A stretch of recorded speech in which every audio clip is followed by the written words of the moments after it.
It's Wayne O'Keefe, and I'm fishing the Maribyrnong River today, and for a lot of the length close to the city there's really good bream fishing, and that's my target today. What I always do when I come, I've got two rods. I'm using my, one of them is my Bass Red spinning rod, which I'll use. It comes with two tips, one for medium heavy and one for medium fishing. Today I decided to use the medium tip, which means that I'll go slightly lighter line. I'll probably only have on here, I think I've got about 5 kilo line, maybe a little bit heavier than that. And then I've got another rod with slightly heavier line on that, just in case there's something big. So bigger rod, bigger hook, and seeking bigger fish. I probably won't work that as much.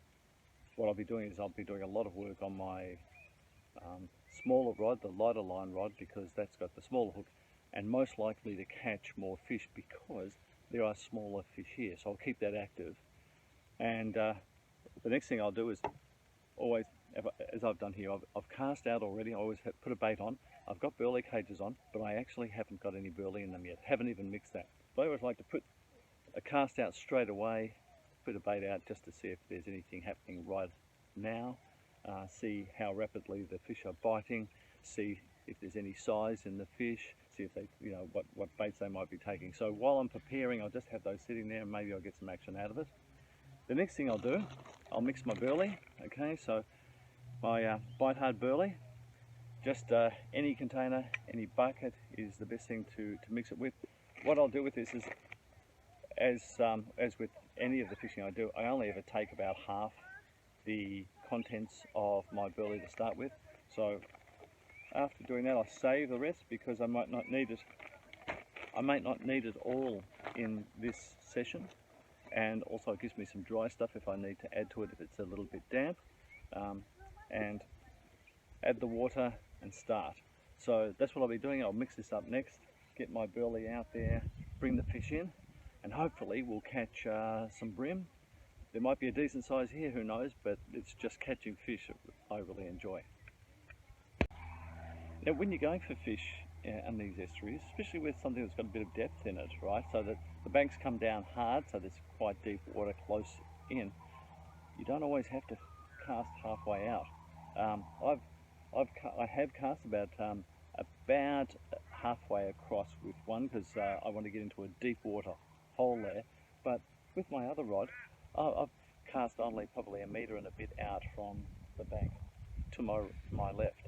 So the fish will be in all over the place, and sometimes they get pushed right in hard, or they come up hard because they want to feed it, depending on the tide. If the tide is high, they'll often come in to actually get the stuff, the food that the water is now covering, so they have a chance to get up and get this food that's not always available when the tide is out. And then of course with the other one, now I'm just watching this fish racing at the top here. There's a little mullet. Let's stop. Potentially there was something actually coming through about 2 meters out. That's quite amazing. So to all of that, it just means the fish aren't always out in the middle, so you've got to look around for activity.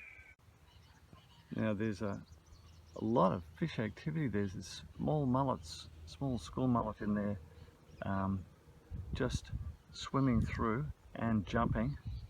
So there's definitely fish around and fish below them which would be driving up to catch them. Whether I can catch them or not, because their feeding mode might be today only to catch active live fish. Now there's a fair bit of flow on this water today, so I started off using a cage feeder like this, which has got plenty of holes in it. What that does is when it comes down, it releases plenty of burley.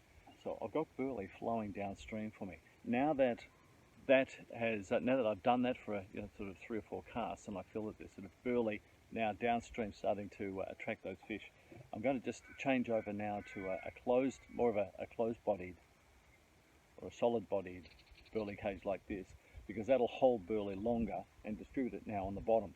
If the flow wasn't as fast, I would have stayed with that cage feeder, the original cage feeder, all the way through, because that will release plenty in the surrounding area and attract fish up. But now because of the flow, I'll have to change so that I get some on the bottom near my bait. And if I cast to the same spot every time, there'll be burley on the bottom waiting for those fish to come up. Those very fish that smelt everything downstream and knew dinner was on and are coming up.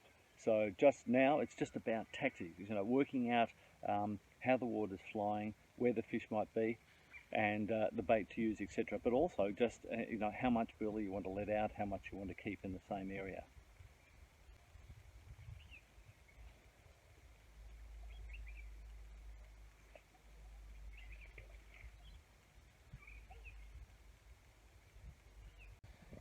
Well, just an important safety hint for hanging onto your gear. I was focused on the other rod, and then I got a couple of big hits on my the rod that I wasn't focused on, and it went over the rod holder, and thankfully it was caught in the grass. I had my rod pointing high, and what I had done is I'd put it on the rod holder, as you can see here, with that guide up there. The rod tipped over, and because there was enough momentum on it, it got pulled forward. Thankfully, it got caught in those bushes down there, so I saved my rod. So when you're doing this stuff, I wasn't getting many bites, and therefore I didn't think that this was going to be a problem. But of course, I had put a bigger bait on this.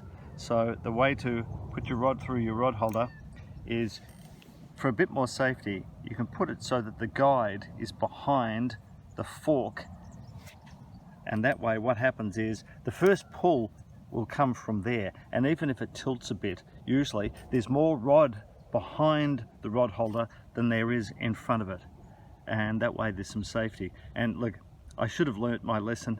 I've lost a few rods in my time for exactly the same reason, so that's what I'm going to make sure that I do today. Well, first for the fish for the day, little bream. Good to see that they're about. Obviously the burley's attracted them up, so that's fine. I'll just keep working on it. I do hope to improve on this size, but at least it's a little bit of action on a day, which has been pretty slow, I must admit. Even though I'm sure there's fish about, it's been pretty slow. But we'll just see if we can improve on this. What I've done is I've been getting more bites by casting out much closer to the bank on both rods. So I have cast to my left with one rod, but it's only a couple of meters out from the bank. Likewise here, probably only about 3, maybe 4 at most meters out from the bank here, and that's where the fish seem to be concentrated. So you've got to work that out, where you're getting the bite. Sometimes you have to move around to do that, and once you actually establish your burley, that should draw the fish in. The other thing that I'm doing, thankfully, because this rod in particular is not cast in far in front of me, I can throw out some of my pelleted burley that I've been making up, and just into the area right in front of me. So that's giving, now there is a bit of a tiny piece of food content in this, but the thing is, I think today it needs to be something more solid in the water to bring them in.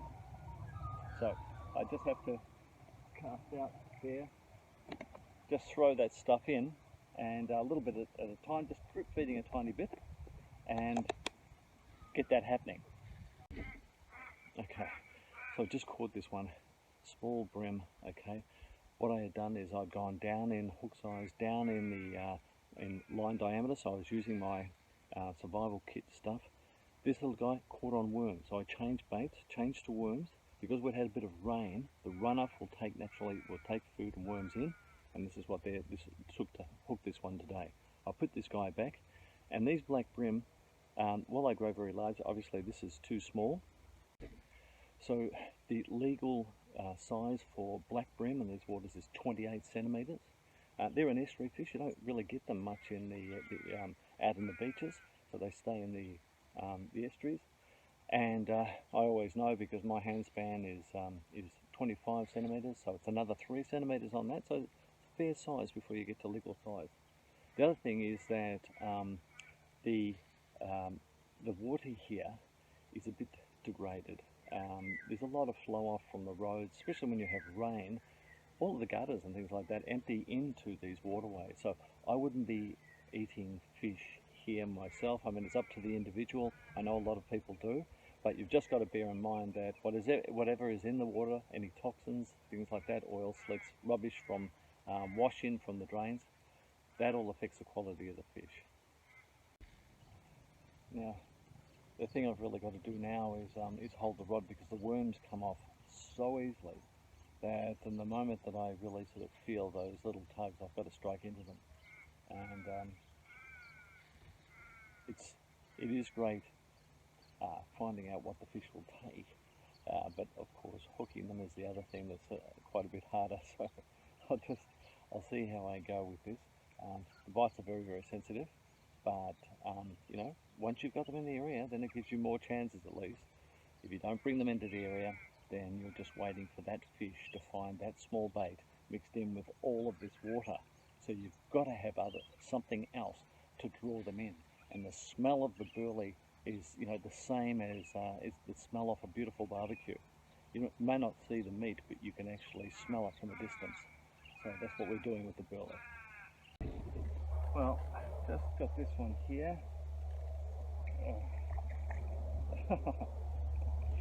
Oh goodness, yeah, they're coming in, but they're only this size. Anyway, a bit of action out there. Not too much to boast about, but at least it occupies your time. Okay, got a little one here, another one in close.